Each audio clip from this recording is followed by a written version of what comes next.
Well, good morning, everybody. Welcome back to Early Morning Calculus. Seems like over a week since we've been here. Maybe because that's what it is. You never know.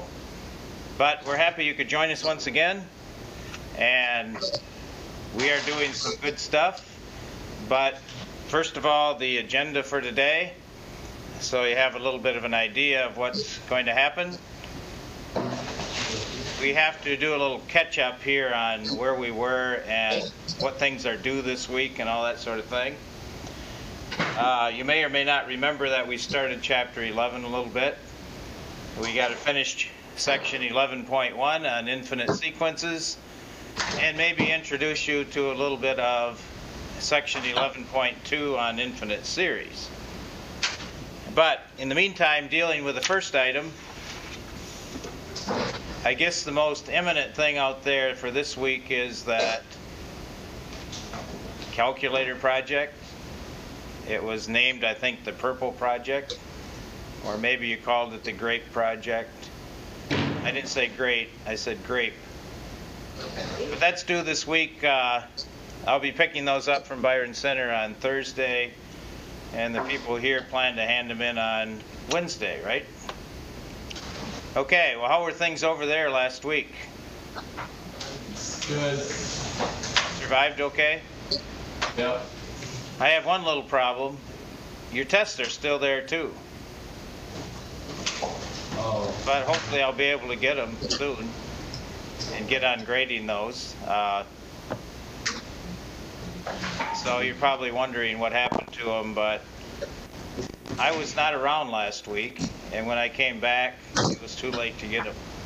I couldn't raise anybody at your school. But I assume you took that last Monday? What? You did take the test last Monday, right? Yeah. Okay. And you did fine, didn't you? Yeah. I know the people here did really well, so I assume you probably did too. True? Nothing too heavy there. You better do well or I'll be on your case. Okay, just a reminder of kind of where we're at. We have quite a change of pace going here. We introduced the topic of infinite sequences. And how do you recognize an infinite sequence? What are those things anyway? Oh, it's a bunch of numbers. Just kind of randomly displayed? Well, they could be, but not necessarily. The ones we're mostly interested in are the ones that have some sort of a pattern. You know, we gave you sequences that maybe look like this. You can start with -6, and then you could go to -3. And then you could go to 0, and then 3, and I don't have to do much before you see a pattern. And you remember it's very predictable, isn't it? Now, sequences don't have to be predictable, but if they're going to be useful to us, we prefer that we can do some things as far as predicting terms. You can probably tell me the next term, right? 6. But what if I wanted the 50th term?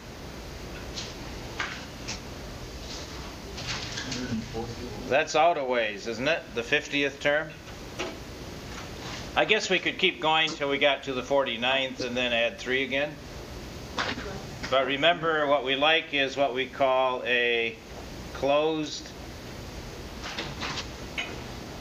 form for the sequence, you know, kind of an nth term predictor. And so we kind of look for a pattern. Can you tell me what the closed form is for that? Some of you are pretty good at finding them. In other words, it's a formula, so if I just replaced n with 50, I'd get the answer. Any idea what it might be?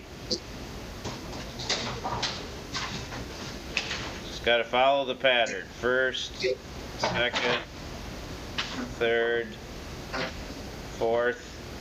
And I want to know what would be the nth term. And then I could predict the 50th by just replacing n with 50. And I wouldn't have to write the first 49. Gave you a little hint on how to do that, and I'm just trying to remind you of that this morning. 3n minus 9. Okay, so you know you got to have a 3n, right? Yeah, if the difference between each term is 3, and it is, right? Keep adding 3, you need a 3n, and then you got to go plus or minus something. 9.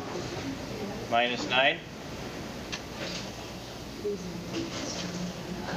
Yeah, you can tell that because if you replace n with 1, you're going to get 3, and then to get back to minus 6, you have to subtract 9. Will that work on the fourth term? Of course. Just take 4 times 3 is 12. 12 minus 9 is 3. Works. You know when you get it right. So that's what we would call the nth term. 3n minus 9. It's really a closed form or a formula for it. So now what would be the 50th then? Real easy to do once you have the formula. Yeah, 50 times 3 is 150. 150 minus 9? I think it's 141, right? Easy. So can you see where finding this is desirable? If it's a predictable sequence, it's nice to have that.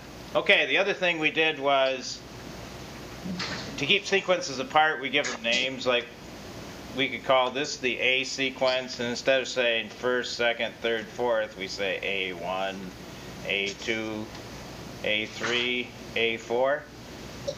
And then if I had another sequence like that started with 16 and then went to 8 and then went to 4 and then went to 2 and so on, I could call this one B1, B2, B3 to keep it apart from the other one. I'm wondering if you can tell me the closed form for that one. Might be a little harder. Can you see the pattern? In other words, what would the next term be, the fifth one? It'd be 1, yep. B5 would be 1. But can you give me a formula for that one?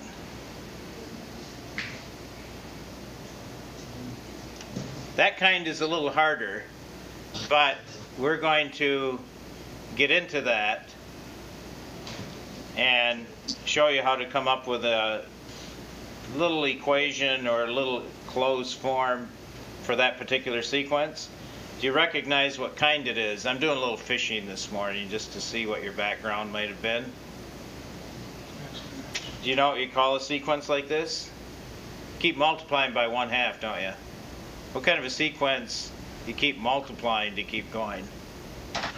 We say the terms have a constant ratio because if you go 8 over 16, you get that half.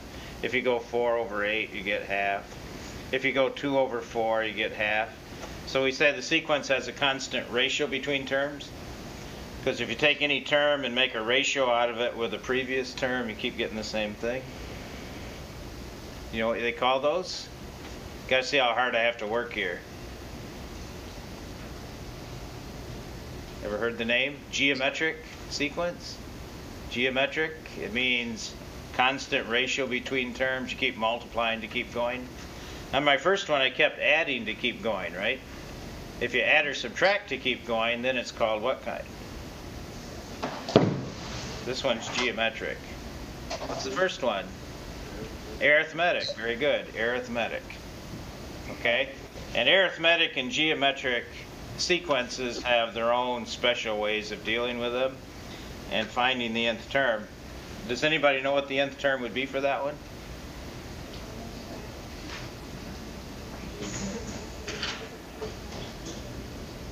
They're actually not that hard to do. You take the first term, which is 16, and then you multiply it by the constant ratio, which we agreed was 1/2, right? You keep multiplying by 1/2. And then, to get the term you want, you usually just raise it to the n minus 1 power. Does that work? Well, if I want to get the first term, I'd replace n with 1, right? So it'd be 16 times 1/2 to the 0. And if you took 16 times 1/2 raised to the 0, wouldn't that be 16? That's why we do the n minus 1, because if you take 16 times 1/2 and you want to do the second term, then you'd go 2 minus 1 there, right? which would be 16 times 1/2, which gives 8. If you want to get the fifth term, you take 16 times 1/2 to the 5 minus 1. That's 16 times 1/2 to the 4th. Guess what 1/2 to the 4th is? Yeah, 1/16. And 16 times 1/16 is 1. Okay. We are going to pick up where we left off last time. And about what we did, according to my records, although it's been a long time, but you can tell me yes or no. But I think we did start some sequences, didn't we? And we got up to the part where we labeled them using A1, A2, A3, and B1, B2, B3. Okay, so that's where we pick it up this morning. And we assume everybody here has a copy of 11.1 or not? Anybody need a copy? Okay, I'll get one for you.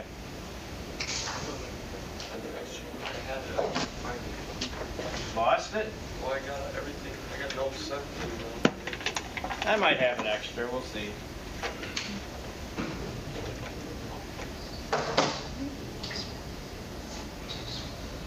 Here's one. Ah, here's another one. Well, I hope nobody else needs one. That's my last one.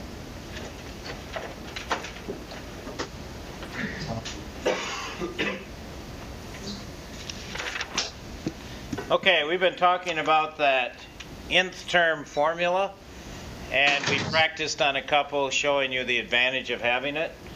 But we want you to know there are sequences that can be made where the nth term formula is not well known. It's well defined. I mean, you can write terms in it. Suppose that a sub n is the nth decimal place of pi. Can you imagine such a sequence? Well, we can start it. What would be the first term of that sequence if it's the nth decimal place? So the first decimal place in pi is what? 1. Okay, comma. What's the next one? 4. And how far do you know pi? I mean, it's a well-defined sequence. 3.14, do you know what the next one is? Well, you could type it in your calculator and see a bunch of it, couldn't you? Yeah, 1 would be next, and then comes 5, and then comes 9, and then there's a 2, and a 6, and a 5, and it goes on infinitely, doesn't it? Okay, is this a well-defined sequence? Yeah. I mean, there are definite terms that you can write down, but what's the problem? There is no known nth term formula for that. At least I've never been able to find one. In other words, another way to write that is no what we call closed form. When you can find that nth term formula to predict any term in the sequence, we say it's one of these closed form type sequences. You can actually find a formula. Now, a little challenge for you. Have you ever heard of the Fibonacci sequence? He's pretty famous. It's connected with Pascal's triangle. Some people get into that stuff maybe. Maybe those words are familiar. But the Fibonacci sequence is real easy to generate. The first term is 1, the second term is 1. Do you know how to get to the next term? Just add what you have. Okay. How do you get to the next term? Add the previous 2. So what would be the next term? 3. It's real easy to generate. What would be the next term if you add the previous 2 terms? 5. Next one, 8. Then comes 13. Very well defined, right? You could write as many terms as you wanted to. Okay, now you notice it says there are many well-defined sequences. You agree it's well-defined, which do not have a what? Well-known. You see, the first one, I don't think there is any. But did you know actually the Fibonacci sequence does have one. It's just not very well known. In fact, I've seen math textbooks that give the Fibonacci sequence and say, unfortunately, there's no closed form. There's no general nth term formula. But I've seen one. So the challenge to you is, can you find it? What is the closed form? Or in other words, what is the nth term formula? Well, where would you find such a thing? Well, where do we find most stuff today? Probably on the internet. So if you can find one, we'd like to hear from you and we'll check it out. Because we can write a whole bunch of terms. Like this one could be called A1, A2 as is our custom, A3, A4, A5, and so on. And so we can write a whole bunch of terms. I could even keep going and get the 20th term if I wanted to, right? So whatever closed form we get, we can check it. Because if I plug in 6 into this formula, I better get 8, right? If I replace the formula with 7, I better get 13. In other words, it can be checked. So if you can find one and it checks out, could mean some extra credit points for you. If you want to check it out and do a little different type of extra credit problem, do a little research and see if you can find it. It's out there, just not very well known. Okay? All right, moving on. It says, when the sequence has an infinite number of terms and the nth term is known, okay, that means the closed form is available. We're going to use some special types of notation to represent the sequence. As you can see, it takes a lot of space to write out a whole bunch of terms with all the commas and so on. And you know mathematics. About the time a topic seems fairly easy, what do? Introduce a whole bunch of symbolism so we can leave people behind. Right? You notice that? So it's time for some symbolism for sequences that have a closed form. Okay? All right. The sequence in part A, you may or may not recall, but the sequence in part A was the one that was 1, 5, 9, 13, 17, and so on. Do you remember we did give you the formula for that one, the nth term formula? In fact, I think we called it the A sequence, didn't we? And A sub n would be the formula for the nth term or the closed form of the sequence. Do you remember what we got? It'd be really easy to figure out because it's arithmetic. What's the constant difference between terms? So I know it has to be 4n plus or minus something. 4n, in this case, what? Minus 3. That's the closed form. I think we mentioned that formula before, right? Okay. What they will often do to show this sequence is, here's the notation I was after. They'll use a bracket. And they'll put inside there the closed form.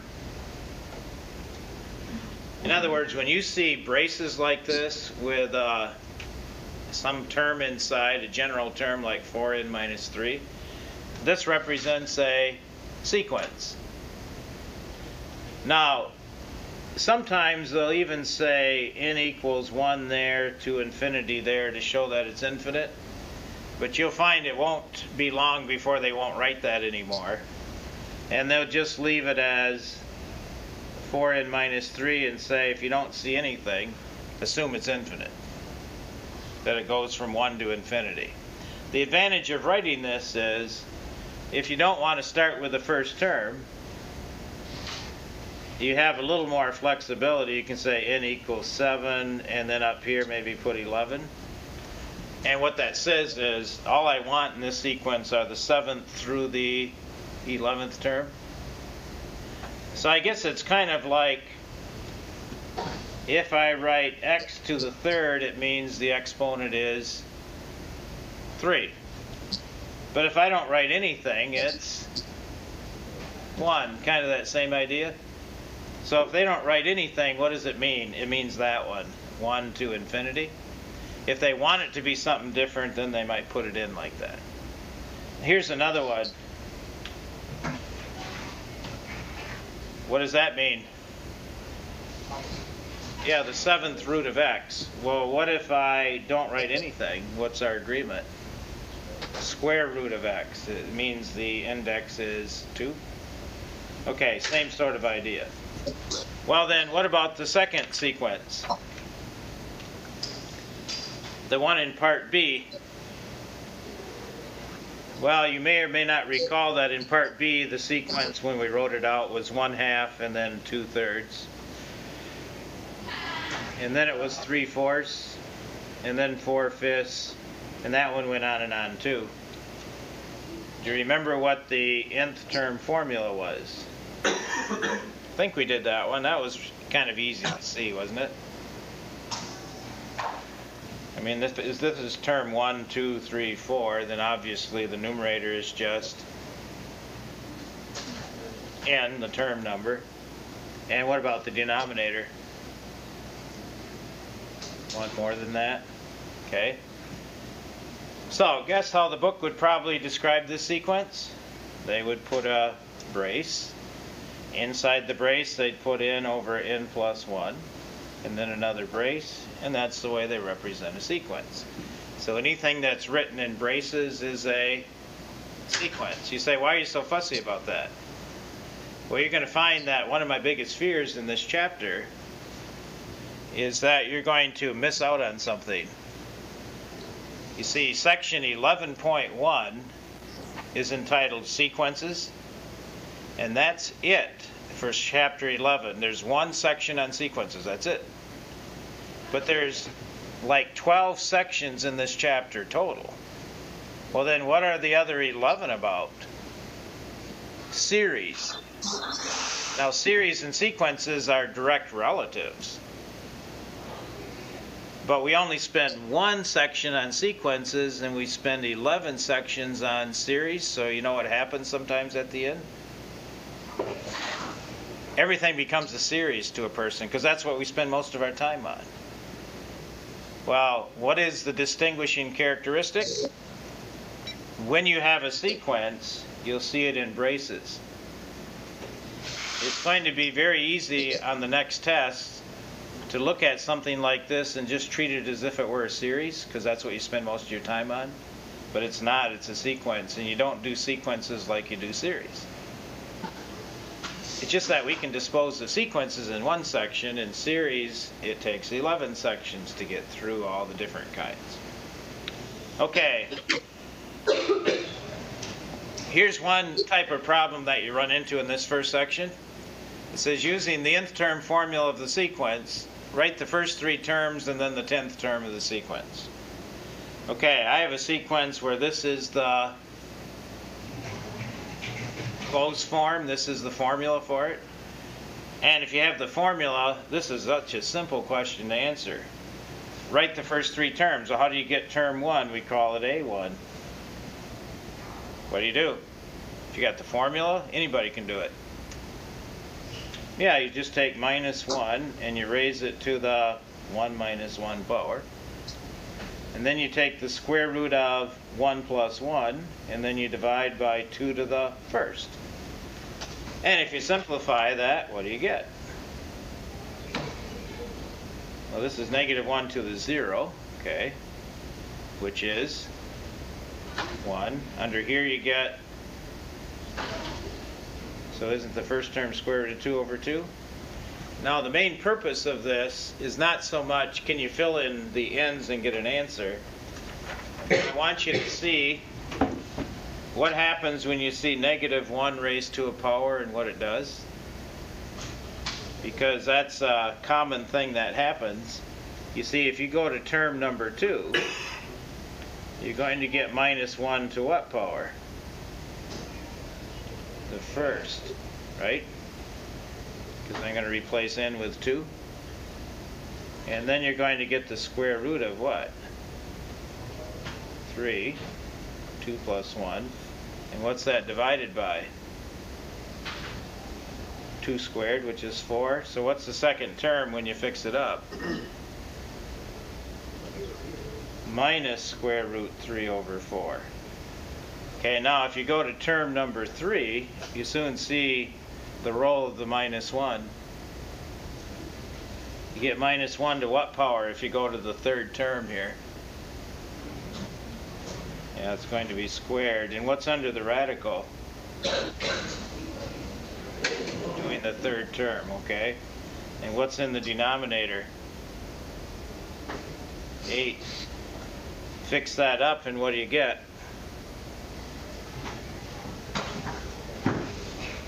Yeah, 1/4.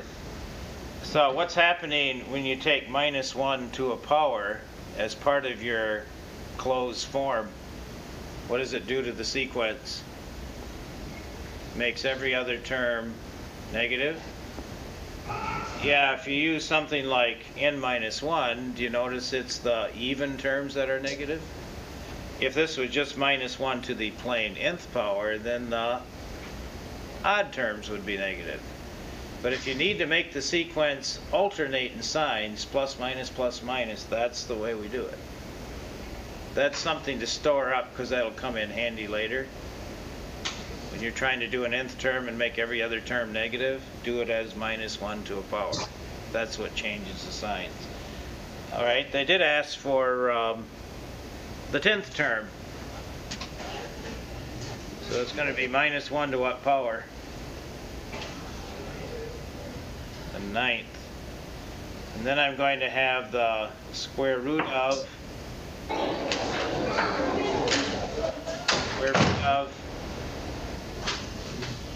11, yep. And the denominator? Yeah, 2 to the 10th. Of course, everybody knows what 2 to the 10th is, right? First of all, is the final answer going to be positive or is it going to be negative? Yep, even terms are all negative. So it's minus the square root of 11 and 2 to the 10th, 1024. So is it handy to have the closed form? Yeah, because you can move to any place you want in the sequence and know instantly what it is. Main purpose of this example, when you have minus 1 to a power, plan on it being one of these alternating sequences, plus minus, plus minus. If you have an n minus 1 or an n plus 1, the even terms are negative. If you have a plain n, the odd terms are negative. Okay with that one? Okay, next one. Some special sequence terminology. We talk about a convergent sequence. Well, then you can kind of guess what the other kind is. What's the opposite of convergent? Divergent, okay. What does it take to be convergent? And this is usually the #1 question you have to deal with. If you have an infinite sequence, they're going to ask you, does it converge or diverge? Well, you got to know what the meaning is. Here it is. An infinite sequence is convergent if what?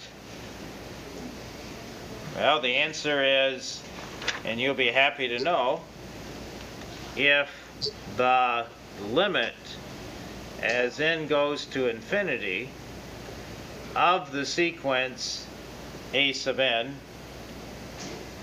equals some number L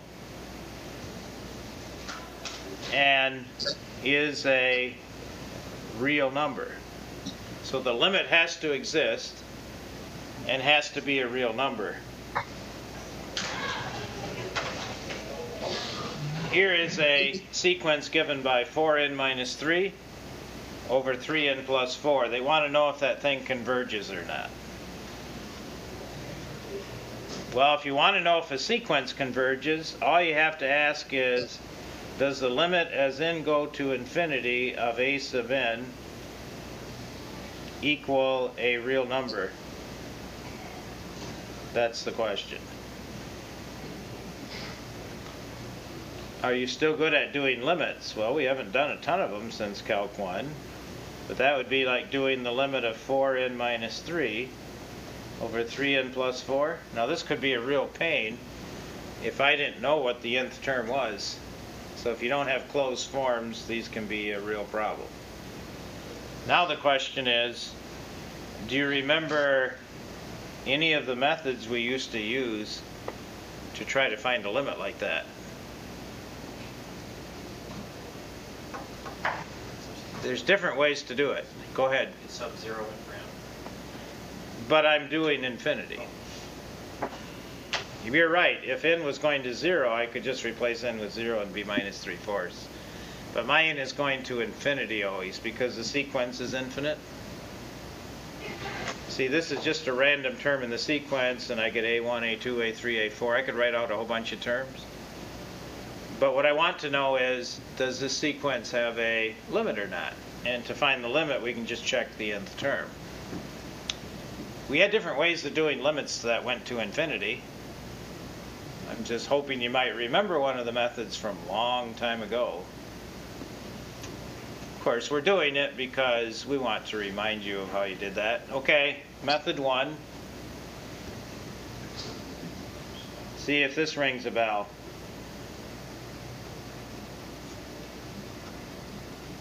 We took the nth term of the sequence and we multiplied by 1 over n divided by 1 over n. Why did I choose 1 over n? Because that's the highest power in the entire expression. If they were n squared or n cubed in there, I use the highest power. Does that look at all familiar? Remember doing that? Well, if not, we'll give you a second method. But this often works quite well. Now you have to literally distribute that, both in the numerator and the denominator. What does the numerator become if you multiply it by 1 over n? What's 4n times 1 over n? Just 4. What's negative 3 times 1 over n? Yep, 3 over n. What about the denominator? What do you get out of that? Okay, 3 plus 4 over n. Now, why did we do that? Well, we had all those limit properties from Calc 1.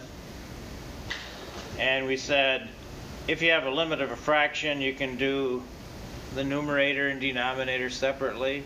And when you take the limit of 4, it's always what? Remember, a limit of a constant, no matter where n is going, whether it's going to 0 or 10 or infinity, doesn't matter. The limit of a constant is always itself. Okay, but then we had that famous theorem that said if you have a constant on top and a variable on the bottom, and the variable is headed for either infinity or minus infinity, then what is 3 over n headed for? Yep, 0. Remember, numerator stays the same, denominator becomes infinitely large. I mean, eventually it's going to be 3/10, then it's going to be 3/100, and then 3/1000. What's happening to it? It's headed towards 0. Its limit is 0. Likewise down here. So what's the answer to this? 4/3. Okay, that's one of the methods you were taught in Calc 1. Method number 2. And maybe this is the one you like the best. It's probably the one we'll be using the most.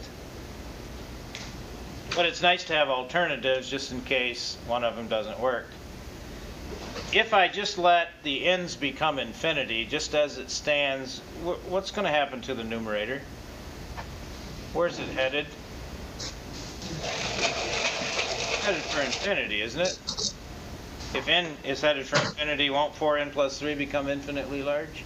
What about the denominator? Same thing. Do you remember what we called those expressions in Calc 1? Indeterminate forms, right? Indeterminate forms. And now, when you have an indeterminate form, and it's either 0 over 0 or infinity over infinity, what can you bring to help with a limit? Yep, L'Hopital's rule. And to show that we're going to use L'Hopital's rule, we used to put an H over the equality so people that are reading it know what you're thinking.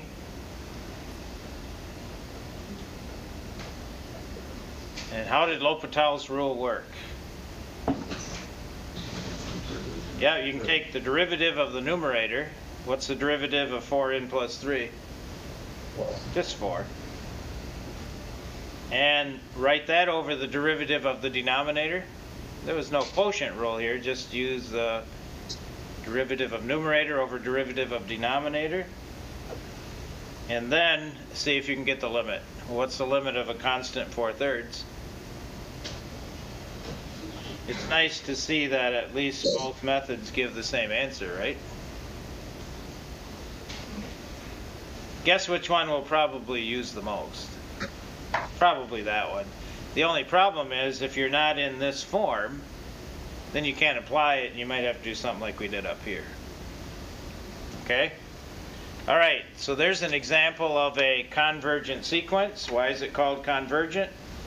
Because its limit is 4/3. What does that mean? I don't want it to be just an abstract thing that you say, okay, but I'm not sure really what you're saying. The calculator can help me a little bit here. Just to demonstrate a little more clearly what a convergent sequence is. And what does it mean that its limit is 4/3? See?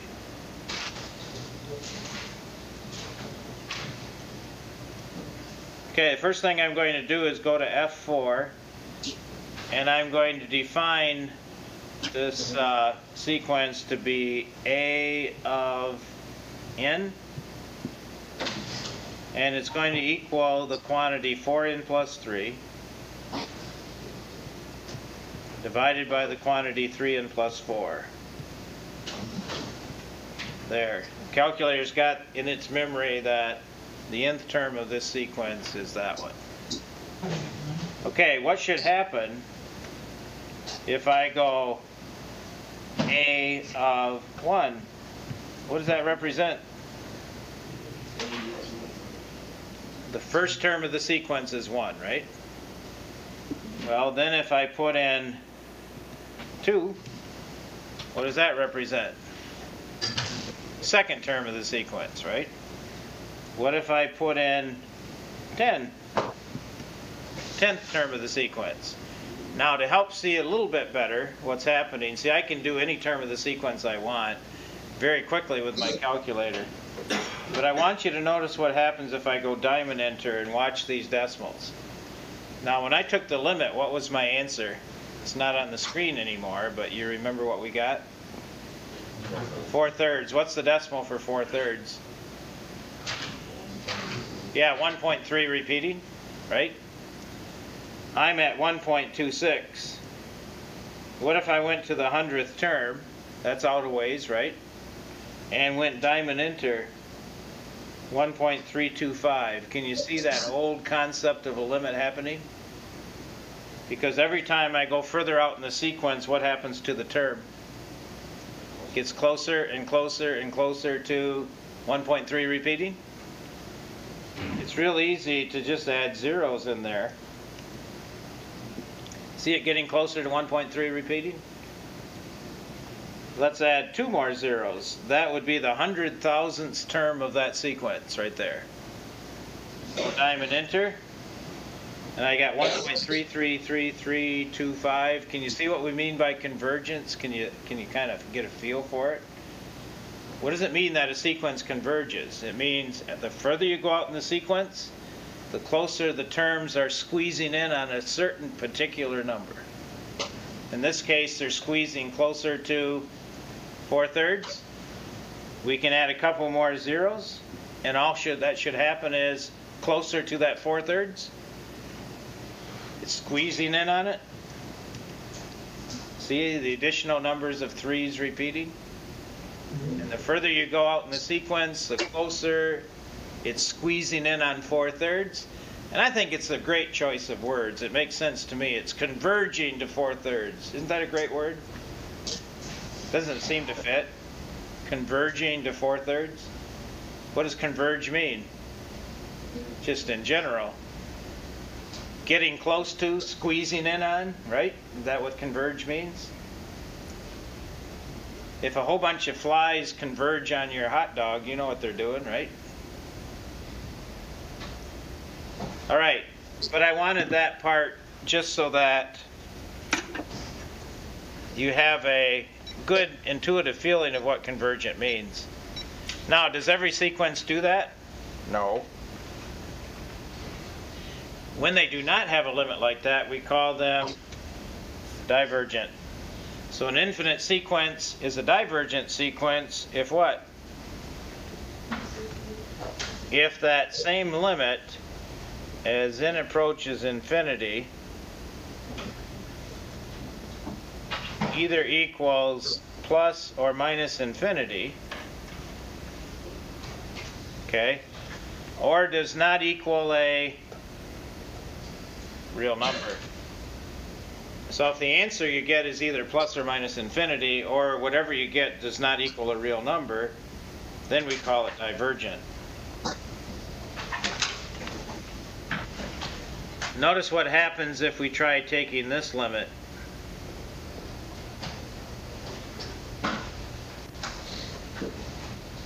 If we use method number 1, we would multiply by 1 over n squared divided by 1 over n squared.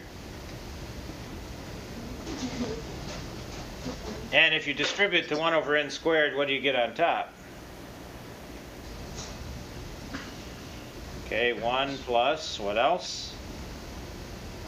1 over n squared. Okay, what do you get in the denominator if you multiply by 1 over n squared? Yeah, you get 1 over n plus 2 over n squared. Now, if you let n go to infinity, the numerator becomes 1, the denominator becomes what? 0. Now, what kind of a number is 1 divided by 0? Yeah, this is not real. And sometimes, especially in physics class, when they see something like 1 over 0, they say, oh, that's infinity. Now, how do they come up with that in physics and say, well, 1 over 0 for all practical purposes is infinity? Well, you see, if you take something like a graph of y equals 1 over x,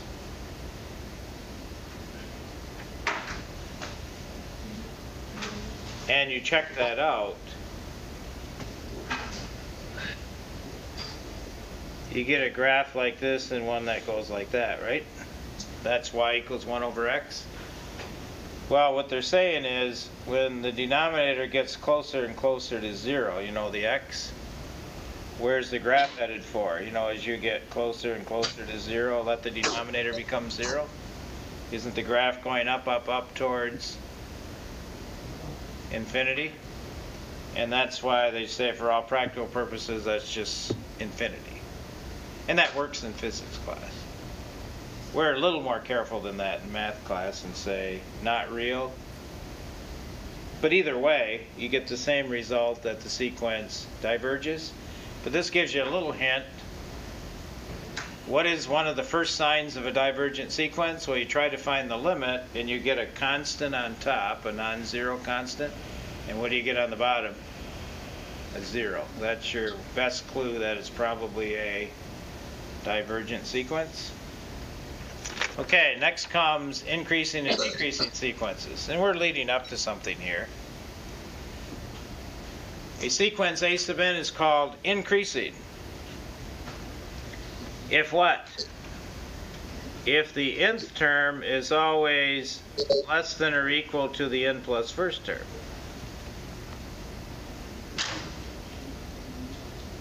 In other words, which term is further out in the sequence? This term or the second term here? Which is further out in the sequence? The one on the right? Well, to be increasing, the one on the right has to always be greater than or equal to the one on the left. Well, then how would I write it for decreasing?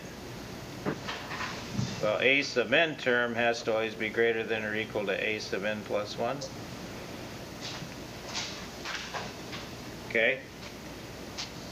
Now, any sequence which is either strictly increasing or strictly decreasing is called monotonic, implying it does just one thing.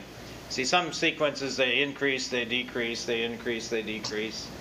But if it either stays strictly increasing or strictly decreasing, it's called monotonic. It does just one thing. Okay, bounded sequence.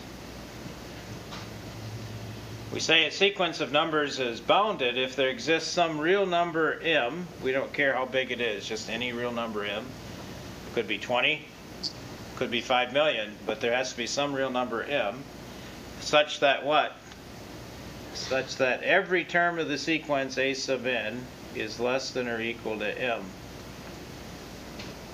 So no matter where you go in the sequence, as long as every term in the sequence stays less than or equal to some number, it's called bounded.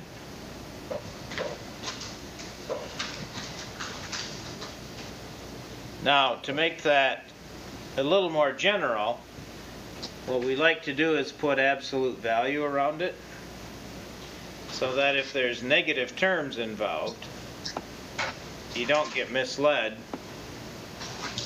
The absolute value of every term, just in case there are negatives involved, have to be less than or equal to some number.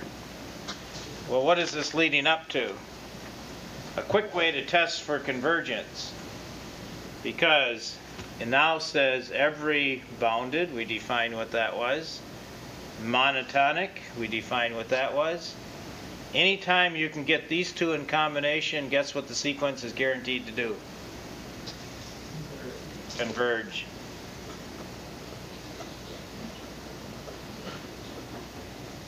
So if it's bounded and monotonic, it means it either stays strictly increasing or decreasing. We guarantee convergence. Okay, that's what those things were leading up to. Next comes a special type of sequence that are fairly easy to judge. A is the form. Well, to show it's a sequence, we use the bracket. And inside the sequence, we have r to the nth power. That's called a power sequence. And you say, what is r? R just has to be some real number.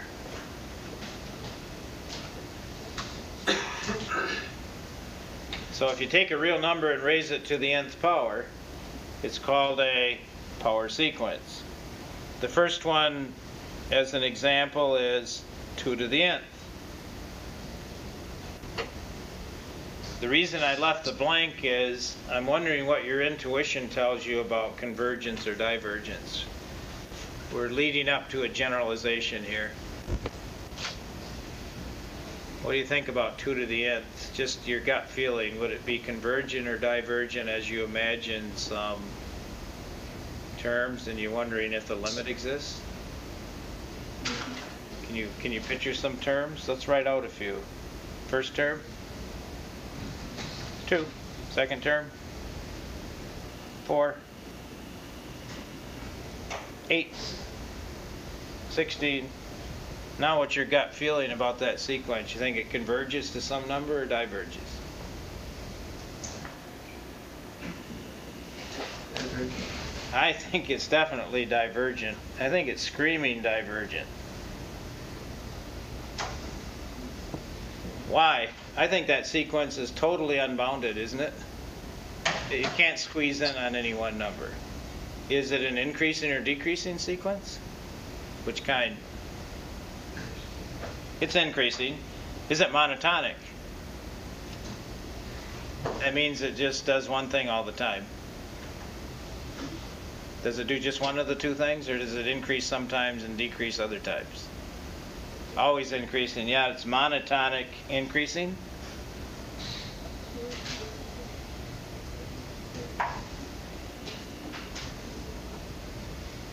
Well, then how come it's divergent? Because it's not bounded. Okay. All right, what about 1 to the nth?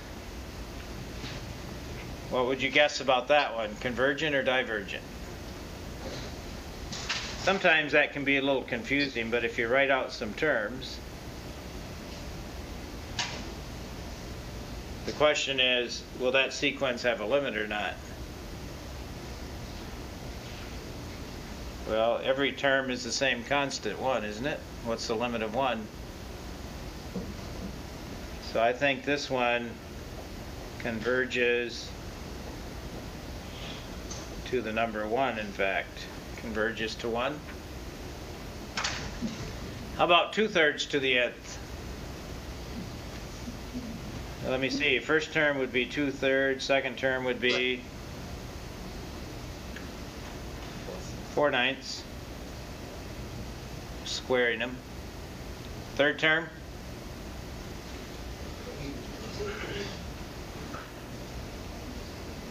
Next term? Fourth one.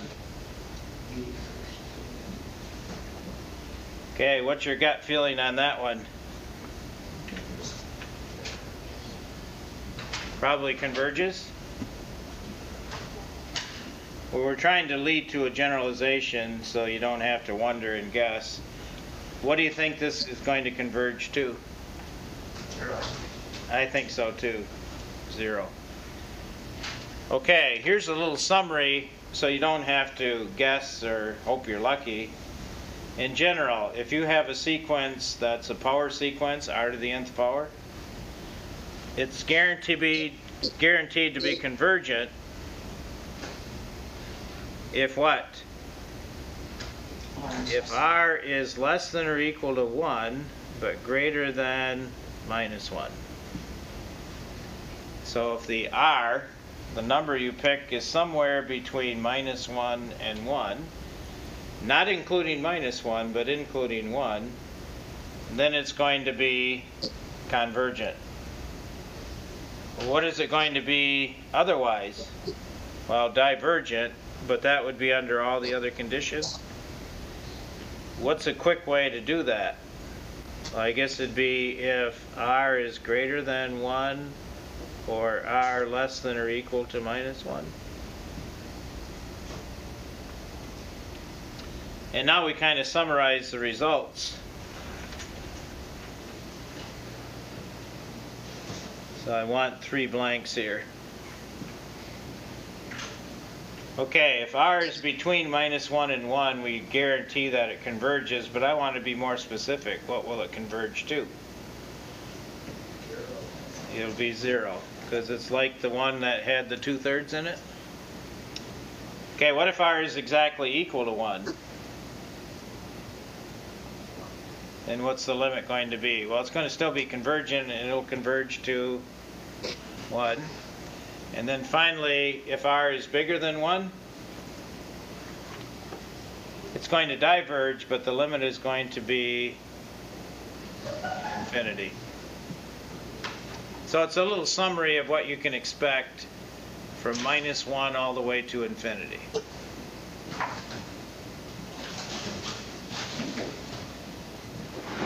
Okay, theorem number 3. Suppose you know that the limit of the absolute value of a sequence, that means every term is put in absolute value, so they all become positive if they aren't already. What it's saying is if the limit of the absolute value of every term of the sequence is 0, then we guarantee that if you take the absolute value away, it'll still go to 0. So if the absolute value, and why do we have this theorem? Because a lot of times sequences are a pain if they have negative numbers in them. You know, how do you deal with them? Because then they're not monotonic anymore, and it's hard to make a judgment. So you can put all the terms in absolute value, and if the limit turns out to be 0, then take the absolute value away and the limit won't change. Okay, and then we look at some examples, and calculators can assist in getting convergence or divergence. We already did this one, and we noted that it converges to 4/3. We already did this problem earlier. Your calculator has a special mode on it called sequence mode, And I want to introduce you to that at this point. Because sometimes when it's really hard to tell, to get a visual, it's kind of handy. Okay, I'm going to clear out some of this old stuff that I don't need anymore, but you have to go to mode. And you notice the first thing that happens at the top is it says you're in function mode. Arrow to the right, and you got some choices there. You got parametric, we'll be doing that later. We got polar, we'll be doing that. The one I'm interested in right now is number 4, sequence mode. So I'm going to choose number 4. It'll put it in the main part there, but to verify you really want it, you got to press enter. Okay, now how do you see the sequence mode? You go diamond W, and you should have a different screen than what you had before. I got some stuff left in there from a different class, which I'm going to clear out, so my screen looks like yours. When you are in sequence mode, you have a U1, which you have to define, and you have a UI1, which you have to define. In other words, you got to enter 2 things for one sequence. When you get to U2, that's time for a new sequence, and then UI2 is something to go with that one. Okay, what do you have to type in? Well, in the sequence that I just did, in the UI, you want to type in your closed form, your formula that was given. And in this particular case, we want to type in 4n minus 3. So I take a parenthesis and type in 4, use n. They want you to use n for sequences, not x's. Divided by the quantity 3n plus 4. Okay? So the first thing is a place to put the nth term of the sequence. Of course, if you don't have one, you can't really use a graphing exploration. What does the UI1 mean? For that one, you just tell where you want it to start. They assume it's going to be infinite. But do you want to start with the first term, then type 1 there? That's just all you do. If you want to type with the 10th term, and you'll see later why we might want to start with the 10th rather than the first, depending on the situation. Okay, let's go to the window next, diamond E, to see what's there. Make sure that your in minimum matches your UI that you typed in. The default there is 1. Now your in max just depends on how many terms you want to show. We'll start with 20 terms and see what happens. And then your plot start should match the n min. Your plot step is typically 1 because when you're doing a sequence, don't you go first term, second term, third term, so you're going up by 1s. Okay, the rest of it is the same that you do on any screen. This does not have to match what you had before, but you want to make sure that whatever you choose for your x, min, and max, it includes all your n choices. My n's went from 1 to 20, didn't they? Now you notice I have this from -1 to 25. I make it usually a little bigger so I can see the axes and I can see exactly what belongs to the sequence. So the x, max, and min, I usually expand a little bit on what I chose for the n, min, and max. You want to make sure your n, min, and max are included inside of this window. And -1 to 25 definitely includes 1 to 20, right? So you have a lot of freedom there. For the next one, the y min and the y max, that's hard to know until you try it. I'm going to go from -1 to 2 here. And a lot of it depends on whether you think it converges and what it converges to. Now I think already this converges to 4/3. That's why I didn't go above 2. Okay, diamond R graphs it.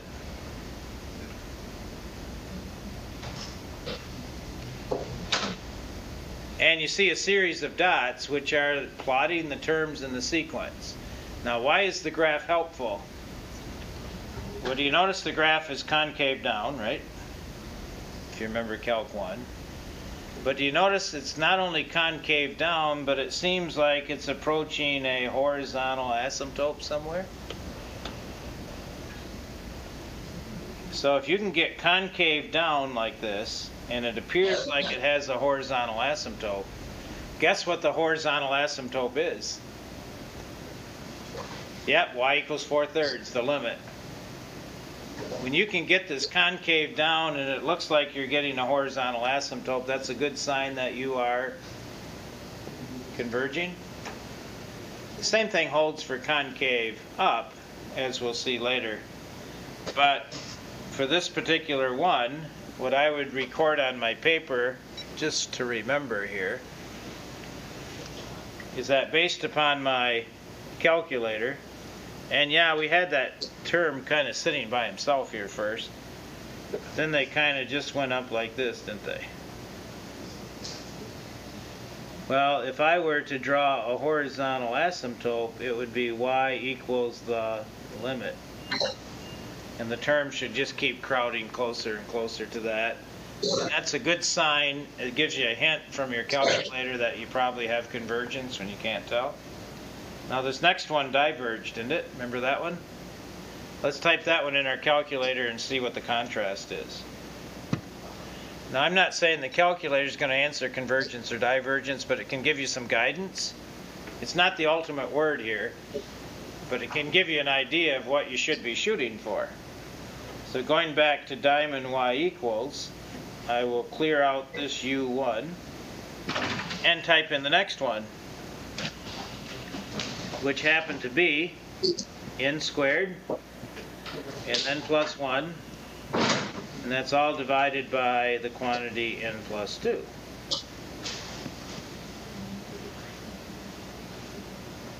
And again, I want to start with the first term, so I'll just leave ui1 the way it was. And we'll just leave the window for now, but maybe change it in a moment. But let's see what we've got. Graph it. I think I might want to change this window because this seems to be concave up and I'm off the screen real quick, right? So that says go to the window and get that y max up there a bit. Let's make it 100.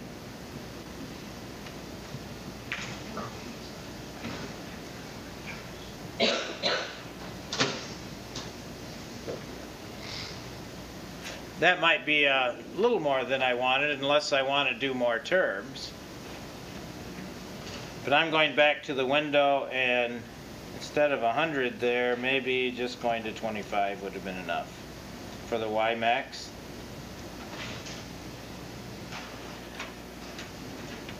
But what I want you to see is this is the graph trying to give you a hint that it might be a divergent sequence because it's concave up and it just keeps climbing up, up, up, up, up. It's not approaching a horizontal asymptote like the last one. So these are little clues where the calculator can help you kind of decide ahead of time what should you expect. Okay.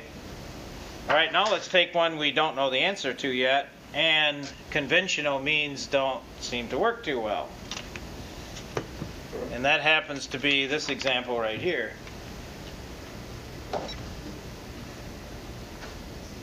A sub n equals cosine squared n over 2 to the nth.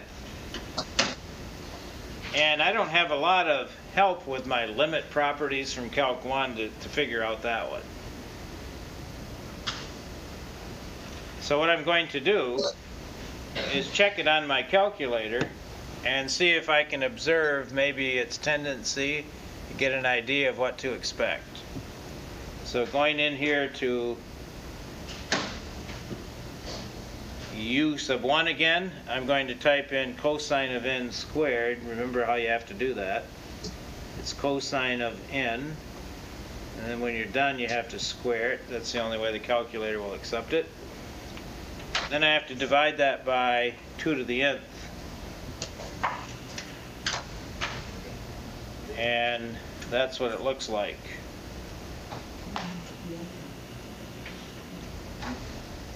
Okay, do you have any suspicions about this one, whether it's going to converge or diverge? Even though we haven't done it before? What's happening to the denominator? Become infinitely large because you're going 2 to the nth and n is going to infinity. What does the cosine do as you head towards infinity? Just oscillates back and forth, right? Between 1 and minus 1. So if the numerator never gets above 1, right?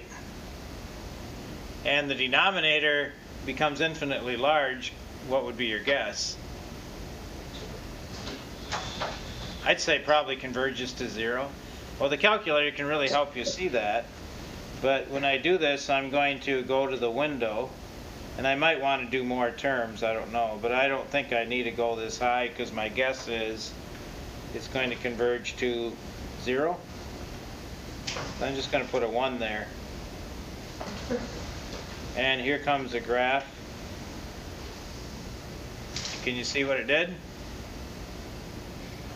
Can you see how the graph would at least lead you in the direction that it looks like it's headed towards 0? I think the trace feature works too if you want to actually get the values, F3. You notice it jumps from dot to dot. That's kind of nice because it tells you what term you're on. I'm on term 3. And where am I at? About 0.1225. And then I go there, I'm 0.2026, 0.0025, 0.014. You notice it went up a little? And then it goes down a little again, 0.0044, and then it goes down again. Up a little again. That's the oscillation of the cosine. But it steadily is doing what? Even though it jumps up a little, jumps down a little, it's steadily getting closer and closer to 0. We can even go to the window and say, yeah, give me 40 terms. But then you want to expand this maybe to 50 to make sure you include it, okay? And you can see more. Diamond graph. And that's going out to 40 terms. And what does this thing seem to be doing? Squeezing in towards 0. So the sequence mode is kind of a handy little feature that I never had when I studied this. It might have helped at least point me in the right direction. Probably converges to 0. All right, but you know technology is always dangerous, right? And that's why I picked the next one.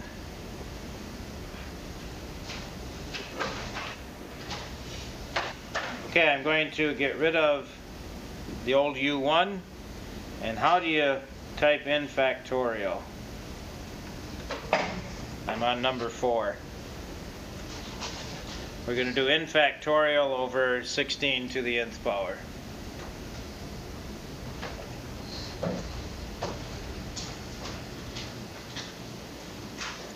Factorial is, I believe, second W. Did you get a factorial from second W? Okay, and that has to be divided by 16 raised to the nth. So part of the purpose of this example was so you know where to find the factorial key. It's second W. The other thing is to show you that graphs can be misleading. So be careful, it's not the ultimate word. We'll go from 1 to 20 first just to see. And I looked at that and said, boy, I think this thing is converging to what? 0. It sure looks like it. But then I thought, well, I don't feel real confident about that. So I'm going to change the window to 30 just so I can see some more terms. And I'm still within my x values, right? Because those are set from -1 to 50, so I'm okay there. And I graphed the first 30. In the meantime, people are dozing off and say, yeah, like we said, it's going to 0. So I tried 40. I figured people are sleeping anyway, so what's the difference? So I put in 40. and then graphed it. Got a few more big yawns. Oh, until all of a sudden, what's this thing doing? All of a sudden, when I got out there towards 40, what did it do? It started zooming off into space there. This is actually a divergent sequence.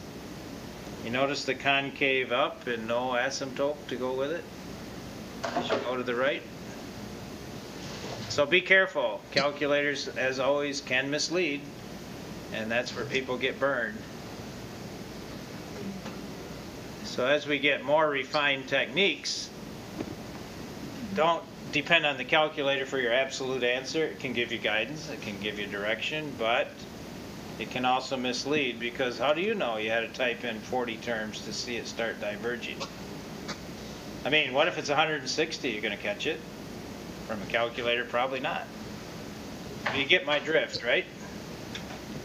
So on that particular one, I haven't been writing probably as much as I should have, but this one does converge, and it's logical. This one is divergent. Must let n equal 40 plus to see divergence.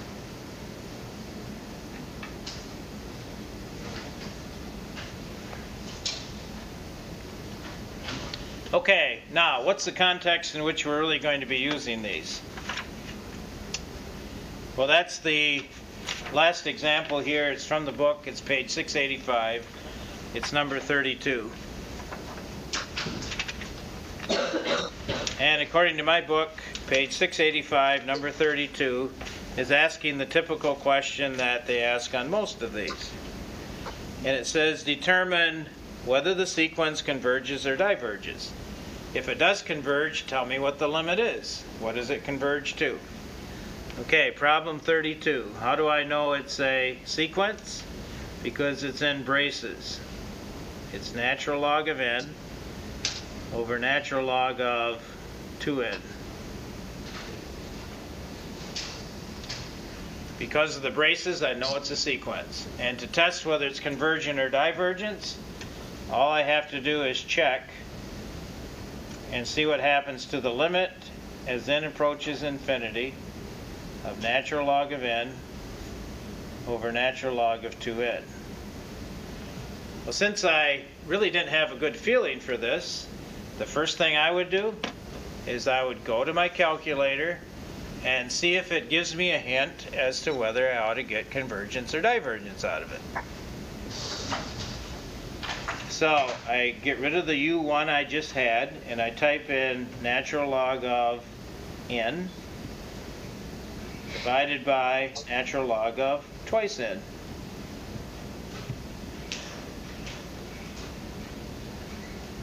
I check my window to see where I kind of left off here. It goes all the way to 40. Okay, that ought to be enough to give me an idea. I may want to change some other things in the window if it doesn't show up very well. But here comes the graph using last window. And what kind of concavity do you see? Concave down. It's concave down, and it appears to have a what? Horizontal asymptote up here, doesn't it? So what would be my gut feeling based upon my calculator's assistance? The thing probably will converge. I'd be very surprised if it doesn't. But now in my head I'm saying, plan on a convergence happening here. If it doesn't, check your algebra. Maybe you goofed. Okay, so this gives me guidance as to what to expect. Okay, now we have to actually do the problem. In other words, I suspect convergence from looking at the graph.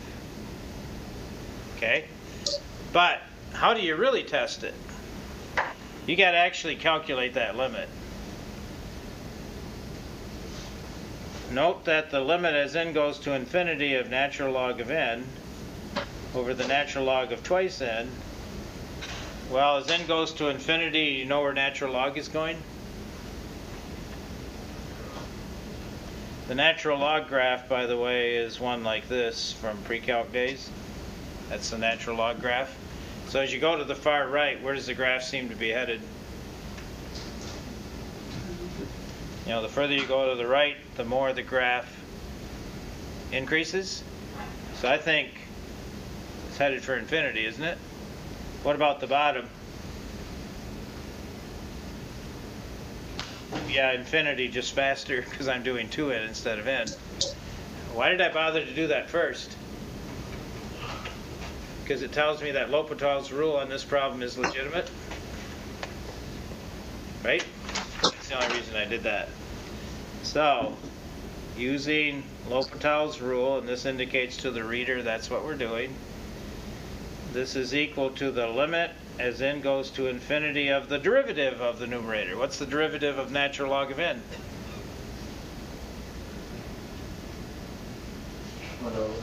Yes, it is. So you remember the derivative of natural log of 2n.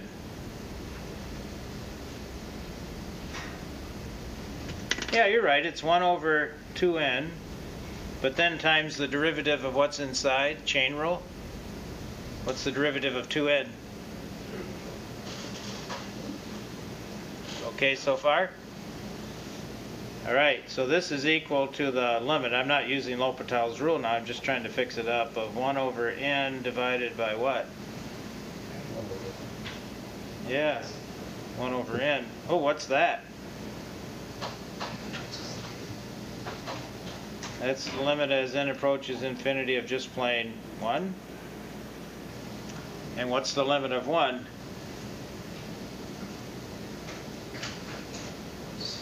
Itself. Limit of constant is itself.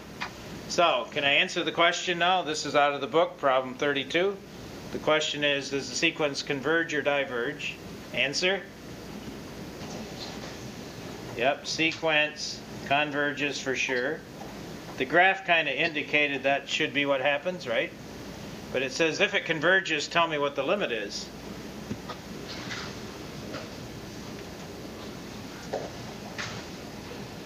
I've answered the question. Of course, it's problem what? 32, so we'll never know for sure. But does that give you an idea of what they want you to do in 11.1? Get used to sequences and answer the question, does it converge or diverge? You got the calculator to help you make a prediction, see if you're on the right track. And you got the calculus from Calc 1 to help you find the limit if you think it converges. Any questions on what we did today?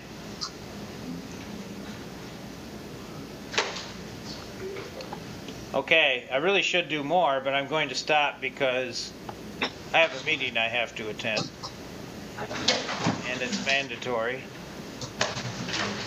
And maybe it's okay to let you just get used to sequences without getting confused with series. Because the next time we're going to head into series.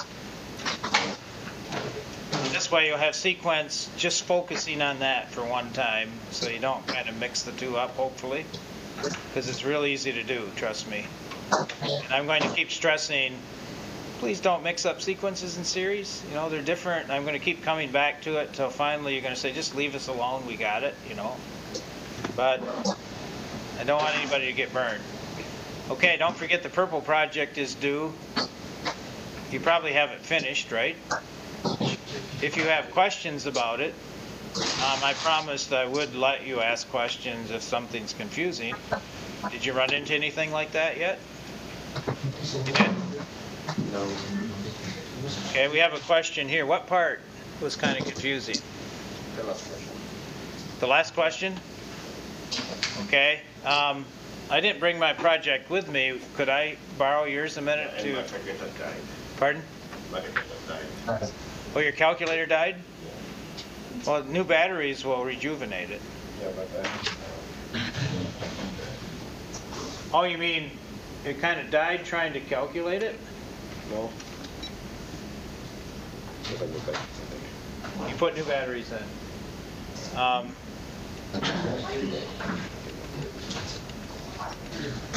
Just is alive again. But you still had a question about the last one, right? Okay, let me draw that little picture, and I'm not going to give it totally away, but this thing represents a what?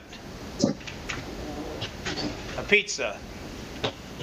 And 3 calculus students want to split it, but they all want to get the same amount. And if you cut it with 2 vertical slices like that, you could technically get the same area in each of these slices, can't you? If you slice it in the right spot. But what is the key here? I just said it. They each should get the same area, right? Where's the natural place to draw the axes? I think right through the center, right? Okay, now the question is, how far from the center should I make these slices, right? And they should be the same distance either way. Well, I like to think algebra, and I say, let's let that spot be A or something, you know, or D or whatever you want to call it. Well, then what has to be true? The area of each of these slices has to be the same. Well, suppose I just stayed above the x-axis. I mean, if I made this one the same as that one and the same as that one, then wouldn't it's automatically come out? Well, that's the point. These 3 areas have to be the same, don't they? And if these 3 areas have to be the same, aren't they all areas under this curve? And could you get an equation for this curve, since you know the pizza is 14-inch diameter? I think that makes the radius 7, right? Can't you get an equation of that curve? And then you just have to find area under the curve. How do you find area under a curve like that? You can use calculus. You had to do that on the last test, didn't you? Find area under a curve. So the area from minus A to A, right? From here to there, better equal the area from A to what? Where does it end here? 7. That's all I'm going to tell you. Is that enough? Yeah, it's not too bad.